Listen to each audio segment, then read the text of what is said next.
दोस्तों, इस सेशन में हम प्रोनाउंस के ऊपर ही एक्सरसाइजेस सॉल्व करेंगे और बेसिकली आपको क्या करना है कि fill in the blanks with the correct pronouns from the brackets. आपने खाली स्थान फिल इन द ब्लैंक्स भरने हैं, ब्लैंक्स को भरना है और ब्रैकेट में आपको ऑप्शन दी होगी प्रोनाउन की, उनमें से जो सही है, ब्लैंक्स के अकॉर्डिंग सेंस बना रहा, ग्रामेटिकल रूल्स को फॉलो कर रहा, वो प्रोनाउन आपने फिल आउट करना है। ईजी, देखते हैं। तो यहाँ पे आपको पर्सनल प्रोनाउंस, रिफ्लेक्सिव, पोजेसिव और डेमोन्स्ट्रेटिव प्रोनाउंस देखने को मिलेंगे।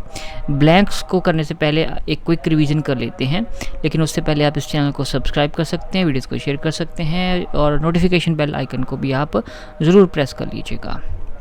तो पिछले जो भी सेशंस हुए हैं टॉपिक्स के ऊपर, प्लेलिस्ट का लिंक आपको इस वीडियो के डिस्क्रिप्शन बॉक्स में मिल जाएगा या फिर मैं कमेंट सेक्शन में कमेंट पिन कर दूँगा।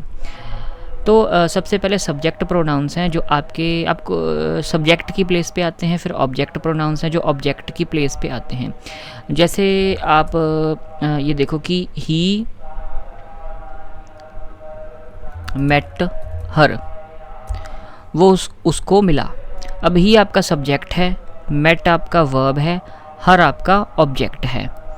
सब्जेक्ट क्या होता है? कर्ता, डोर ऑफ द एक्शन। तो मीट करने का काम, मेट करने का काम कौन कर रहा है?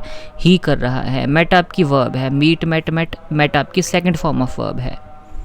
तो पास्ट टेंस है ये, सिंपल पास्ट टेंस। और हर आपका ऑब्जेक्ट है। ऑब्जेक्ट क्या होता है? जिसके ऊपर वर्ब का असर पड़ता है। तो मिला किससे गया? हर को। हर सब्जेक्ट हो गया, ये आपका वर्ब के बाद आता है और वर्ब से पहले आपका सब्जेक्ट आता है। ठीक है, तो सब्जेक्ट की प्लेस पे वर्ब से पहले आने वाले जो प्रोनाउंस हैं वो आपका आई, यू, ही, शी, वी, दे हैं। अब इनसे जो है वो सेंटेंस शुरू भी होता है। जैसे मैंने यहाँ पे लिखा था, he met her, I met her, you met her, he met her, she met him, we met her, they met her. ठीक है, तो सब्जेक्ट प्रोनाउंस से सेंटेंस शुरू होता है। ये आपको एग्जांपल्स दी गई हैं। ऑब्जेक्ट प्रोनाउंस से पे सब्जेक्ट ख़त्म होता है। ठीक है, इस वर्ब के बाद आते हैं जो object pronouns me you, him, you, him, हर, अस, देम। जैसे ये हर है, ठीक है, हर आपका वर्ब के बाद आया है। फिर रिफ्लेक्सिव प्रोनाउंस होते हैं जिनके पीछे सेल्फ या सेल्फ्स लगता है, my self, your self, him self, are selfs. इसमें क्या होता है? इसमें action returns to the subject, कि जो सब्जेक्ट होता है, ठीक है, और जो ऑब्जेक्ट होता है दोनों सेम होते हैं। रिफ्लेक्सिव प्रोनाउंस के केस में सब्जेक्ट और ऑब्जेक्ट सेम होते हैं। ठीक है, कि एक ही बंदा सब्जेक्ट, जो सब्जेक्ट होता है और जो आपका ऑब्जेक्ट होता है वो सेम बंदा ही होता है। पोजेसिव एडजेक्टिव्स आपको क्या बताते हैं? पोजेशन, ओनरशिप के बारे में बताते हैं। ठीक है, और ये नाउन के आगे लगते हैं। ठीक है, कि बाकी वर्ड्स की क्या रिलेशनशिप है, बाकी नाउन्स की क्या रिलेशनशिप है किसी और नाउन्स के साथ। ठीक है, नाउन्स के आपस में रिलेशनशिप को के बारे में बताते हैं possessive adjectives. My, your, his, her, our, their. ठीक है, कि मेरा है, आपका है, ऐसे। फिर डेमोन्स्ट्रेटिव प्रोनाउन में इट जो डेमोन्स्ट्रेटिव प्रोनाउन है ये किसी चीज़, नॉन लिविंग थिंग के लिए इस्तेमाल होता है और एनिमल के नेम के लिए भी इस्तेमाल होता है। अगर एनिमल का जेंडर आपको ना दिया गया हो तो आप इट इस्तेमाल करोगे एनिमल के लिए। I have a cat, it is brown in colour. अब कैट के बारे में कोई आपको जेंडर नहीं दिया गया तो हम इट प्रोनाउन इस्तेमाल कर सकते हैं। डेमोन्स्ट्रेटिव प्रोनाउंस आपके दिस, दैट, दीज, दोज भी होते हैं। ठीक है, तो एक्सरसाइज करने से पहले हम एक और रिवीजन कर लेते हैं चीज़ की। कहाँ गया? ये रहा। हाँ, ग्रामर रूल्स। तो सब्जेक्ट प्रोनाउंस हमने कर लिए जो सब्जेक्ट के तौर पे काम करते हैं, वर्ब्स से पहले आते हैं। ठीक है, एक इंग्लिश के बेसिक सेंटेंस का स्ट्रक्चर आपका subject plus verb plus object. ठीक है जी, तो वर्ब के पहले आने वाला आपका जो सब्जेक्ट होता है वो सब्जेक्ट प्रोनाउंस आपके बनेंगे। सब्जेक्ट प्रोनाउंस से सेंटेंस शुरू भी होता है। आई, यू, ही, शी, वी, दे इसके एग्जांपल्स हैं। ठीक है, जैसे शी से शुरू हो रहा है सेंटेंस, दे से शुरू हो रहा है, दे प्ले क्रिकेट, वो क्रिकेट खेल रहे हैं। शी सिंग्स वेल, वो काफ़ी बढ़िया गाती है। ठीक है, ऑब्जेक्ट प्रोनाउंस क्या होता है? ये आपका आफ्टर वर्ब्स या प्रेपोजिशंस आते हैं, वर्ब के बाद यूज़ होते हैं। ठीक है, जैसे मेट था, मेट के बाद हर इस्तेमाल हुआ है तो हर आपका ऑब्जेक्ट है, ऑब्जेक्ट प्रोनाउन। इसमें me, you, him, her, us, them आ जाते हैं। जैसे शी कॉल्ड मी, कॉल्ड आपका वर्ब है, उसके बाद मी आपका ऑब्जेक्ट प्रोनाउन यूज़ हुआ है। फिर रिफ्लेक्सिव प्रोनाउन क्या होते हैं? रिफ्लेक्सिव प्रोनाउन के केस में क्या होता है, सब्जेक्ट और ऑब्जेक्ट सेम होते हैं, सब्जेक्ट एंड ऑब्जेक्ट सेम होते हैं। इसमें आपका my self, your self, him self, herself, ourself, themself, ठीक है।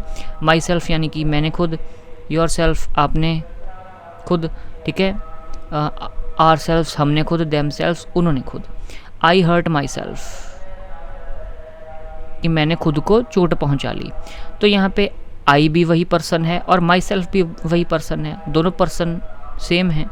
शी ब्लेम्ड हर सेल्फ, उसने खुद को दोष दिया। तो यहाँ पे शी और हर सेल्फ दोनों एक ही पर्सन के लिए इस्तेमाल हुआ है। रिफ्लेक्सिव प्रोनाउंस के बारे में एक खास चीज़ ये है कि ये can not act as the subject of a sentence by themselves. Reflexive pronouns से सब सेंटेंस शुरू नहीं हो सकता, ठीक है। जैसे हमने बताया कि ही मेट हर, हम तो यहाँ पे हिमसेल्फ मेट हर, हम ये नहीं लिख सकते, ठीक है। रिफ्लेक्सिव प्रोनाउन से सेंटेंस शुरू नहीं हो सकता। पोजेसिव प्रोनाउन क्या होते हैं? ये आपके अकेले काम करते हैं और नाउन को रिप्लेस कर लेते हैं। Mine, yours, his, hers, ours, theirs या बुक, या जो आपका नाउन है उसकी ओनरशिप के बारे में बताते हैं, ठीक है, रिलेशन के बारे में बताते हैं कि दिस बुक इज़ माइन, ये बुक मेरी है, तो नाउन का पोजेशन मेरे पास है, ठीक है। दैट कार इज़ देयर्स, वो कार उनकी है, तो देयर्स आपका पोजेशन बता रहा है कि कार किसकी है। फिर थिंग्स के लिए प्रोनाउन यूज़ होता है आपका इट। इट किसके लिए इस्तेमाल होता है? जो ऑब्जेक्ट्स होते हैं, नॉन लिविंग थिंग्स। प्लेसेस के लिए भी इस्तेमाल होता है, कंट्रीज़ के लिए भी इस्तेमाल होता है जब सिंगुलर नाउन है, ठीक है। एनिमल्स के लिए भी इस्तेमाल होता है, अनलेस जेंडर स्पेसिफिकली नोन। अगर जानवर का जेंडर आपको पता है तो हम ही या शी का इस्तेमाल करेंगे, इट का इस्तेमाल नहीं करेंगे। जैसे the table is old, it is broken. अब टेबल नॉन लिविंग थिंग है, एक ऑब्जेक्ट है, तो इट का इस्तेमाल हुआ है। India is famous, it has many cultures. India क्या है? इंडिया अब एक कंट्री है, ठीक है। प्लेस कह लो तो इट इस्तेमाल हुआ है।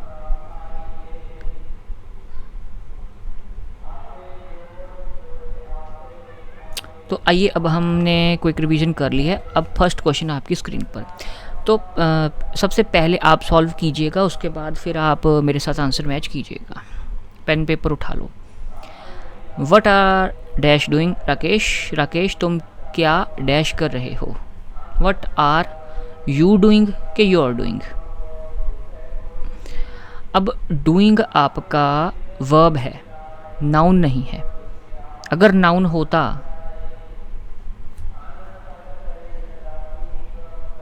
तो क्या लगाते? क्या यहाँ पे पोजेशन तो है नहीं, ओनरशिप। सवाल पूछा जा रहा है तो हम क्या लगाएंगे? व्हाट आर यू डूइंग, तुम क्या कर रहे हो, यू आएगा इसमें, ठीक है। क्योंकि यार तो फिर आपका पोजेसिव एडजेक्टिव हो जाएगा, ठीक है। तो वर्ब के आगे हम यू इस्तेमाल करेंगे।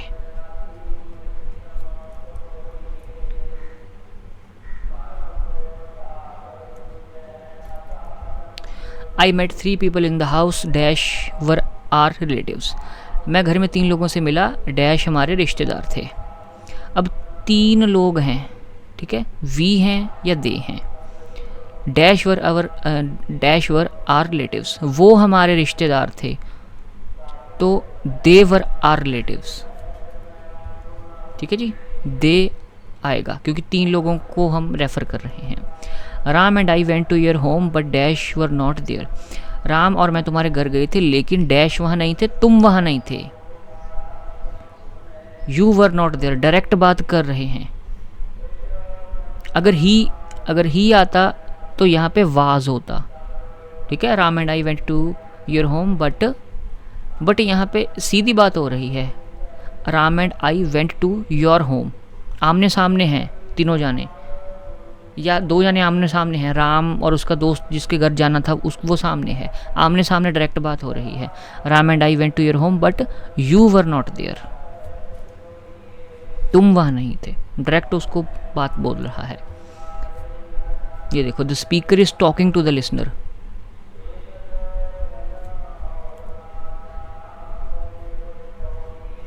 Dash saw that accident, dash उस घटना को देखा, आर सेल्फ्स के myself, are सेल्फ्स saw that accident कि myself saw that accident. इस क्वेश्चन में थोड़ी सी मिस्टेक है, यहाँ पे आई आना था कि I dash saw that accident, तो आई है, अगर यहाँ पे आपका आई लग जाता, थोड़ी सी मिस्टेक है इसमें, तो आई के साथ आर सेल्स नहीं लगना था, ये लगना था माई, ये लगना है my self, I my self saw that accident कि मैंने स्वयं उस घटना को देखा, ठीक है, आई माई सेल्फ, ये थोड़ा सा एरर था इसमें। This broken pen is dash, dash is of no use to anyone, this broken pen is dash, यह टूटी हुई पेन डैश है, एंड यहाँ पे क्या है, डैश किसी के भी काम नहीं है, डैश किसी के भी काम की नहीं है, तो डैश के बाद फुल स्टॉप है, कोई नाउन नहीं है, कोई कुछ नहीं है, तो आर आएगा कि आर्स आएगा। अगर ब्लैंक के बाद आपको नाउन नहीं मिला तो एस वाला वर्ड आपका आएगा योर्स, ये आपका मैंने क्या बताया था, ये आपका पोजेसिव प्रोनाउन है। This pen is ours, this pen is yours, ये पेन तुम्हारी है, dash is of no use to anyone. अब इट या ही दोनों जो भी हैं ये पेन के लिए इस्तेमाल हो रहे हैं, पेन नॉन लिविंग है, तो ही तो इंसान के लिए यूज़ होता है, इट आएगा, ठीक है। तो अगर मैं आपको बताऊं तो पहली ब्लैंक में तो आपका आ जाएगा योर्स, दूसरी में आ जाएगा आपका इट, इट क्योंकि पेन के लिए इस्तेमाल हुआ है और वो नॉन लिविंग है तो इट आया है। योर्स क्यों आया है पोजेसिव प्रोनाउन, क्योंकि ब्लैंक के बाद कोई नाउन मुझे मिला नहीं, तो योर्स और इट, पहली में योर्स दूसरी में it. We thanked dash as he gave dash a lot of gifts, we thanked us as he gave नहीं, वी थैंक्ड हिम, हमने उसका धन्यवाद किया, as he gave dash a lot of gifts, क्योंकि उसने हमको बहुत सारे तोहफे दिए थे। ही we thanked him as he gave us a lot of gifts, him and us आएगा, ठीक है जी, हिम एंड अस आएगा। वी थैंक्ड हिम, हमने उसका धन्यवाद किया, क्यों, क्योंकि ही गेव अस गिफ्ट्स, क्योंकि उसने हमको उपहार दिए थे। Shalini is very intelligent girl dash never ignores her studies, अब जहाँ पे जो भी प्रोनाउन इस्तेमाल होगा वो शालिनी के लिए इस्तेमाल हुआ है, तो इट तो इस्तेमाल होगा नहीं क्योंकि शालिनी तो लिविंग थिंग है, तो शी आएगा, शी आ गया। We should love our country as dash gives dash everything dash need, we should love our country as, यहाँ पे जो भी प्रोनाउन यूज़ होगा वो कंट्री के लिए यूज़ होगा। अब मैंने आपको बताया था जब हम कोई रिवीजन कर रहे थे कि इट प्रोनाउन ऑब्जेक्ट के लिए इस्तेमाल होता है, प्लेस के लिए, कंट्री के लिए, ठीक है, तो यहाँ पे इट आएगा, नॉन लिविंग है। As we should love our country as it gives us everything we need, ठीक है, we should love our country as it gives us everything we need. He and Dash are old classmates, he and she कि he and me,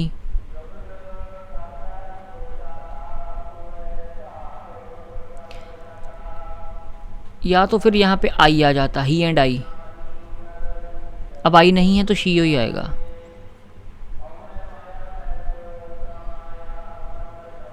इसमें भी थोड़ी सी printing error थी, ठीक है।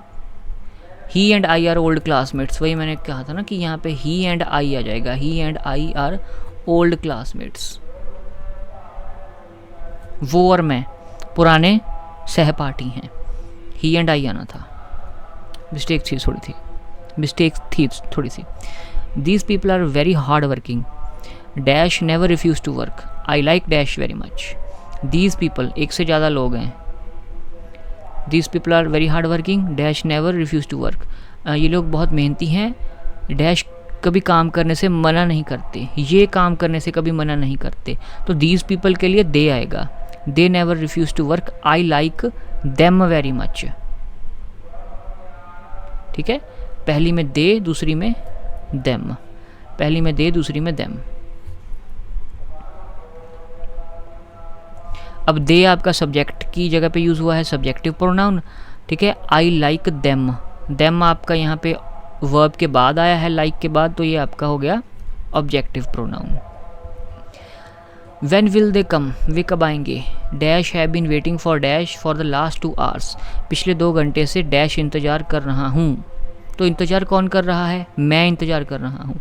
When will they come, I have been waiting for them, किन के लिए इंतज़ार हो रहा है, देम के लिए, उनके लिए। ठीक है, तो इसका आ जाएगा when will they come, I have been waiting for them. ठीक है जी, I have been waiting for them, wait कौन कर रहा है, आई, मैं वेट कर रहा हूँ, किन के लिए, उनके लिए। तो यहाँ पे देम आया है। वेट आई यानी कि मैं कर रहा हूँ, किन के लिए वेट किया जा रहा है, उनके लिए यानी कि them. Dash and dash can go to Australia to see the test match series. ठीक है, यहाँ पे यू हर है, यहाँ पे ही एंड आई है। हर जो है, मैंने शुरू में बात की थी सब्जेक्ट और ऑब्जेक्ट प्रोनाउन, ठीक है, उनके बारे में। तो हर से सेंटेंस थोड़ी ना हर से शुरू हो जाता है, हर से सेंटेंस शुरू हो सकता है। हर ड्रेस इज़ ब्यूटीफुल, बिल्कुल, यू आर ब्यूटीफुल, दोनों से शुरू हो सकता है सेंटेंस। तो यहाँ पे कॉमन सेंस लगा के देखते हैं। ठीक है, you and he can go to Australia, her and he, ऐसे तो कॉम्बिनेशन नहीं बनेगा। यू एंड आई का बन रहा है, यू एंड आई, तुम और मैं ऑस्ट्रेलिया जा सकते हैं, यू एंड आई, हाँ यू एंड आई आएगा। तो कभी कभार जब आपकी प्रैक्टिस इतनी हो जाती है तो आप कॉमन सेंस से भी ऐसे ग्रामर बेस्ड क्वेश्चंस को ईजिली सॉल्व कर सकते हो। फिर आपको रूल हमेशा याद रखने की ज़रूरत नहीं है, आपके फिर वो मेमोरी में आ जाते हैं, आपकी एक सेंस बन जाती है, common sense. Dash and her parents do not like to visit their relatives, इसको रिलेटिव्स भी पढ़ देते हैं, रिलेटिव्स भी पढ़ देते हैं, एडवांस लोग इसको रिलेटिव्स पढ़ते हैं। डैश और उसके माता पिता अपने रिश्तेदारों से मिलने जाना पसंद नहीं करते। ठीक है, वो और उसके माता पिता, तो हर लड़की के लिए इस्तेमाल होता है, तो यहाँ पे शी आएगा। हर्ष जो है ये आपका पोजेसिव प्रोनाउन है, इससे शुरू नहीं हो सकता सेंटेंस। हमने बात की थी ना, ये कहाँ से शुरू कर,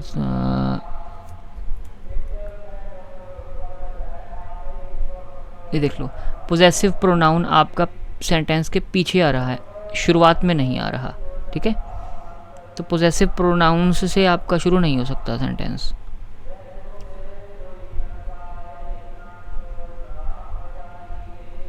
तो क्या क्या होगा, ये शी एंड हर पेरेंट्स। ठीक है, हर तो पोजेसिव प्रोनाउन है, इससे शुरू नहीं हो सकता सेंटेंस, सब्जेक्ट चाहिए, तो शी आया है।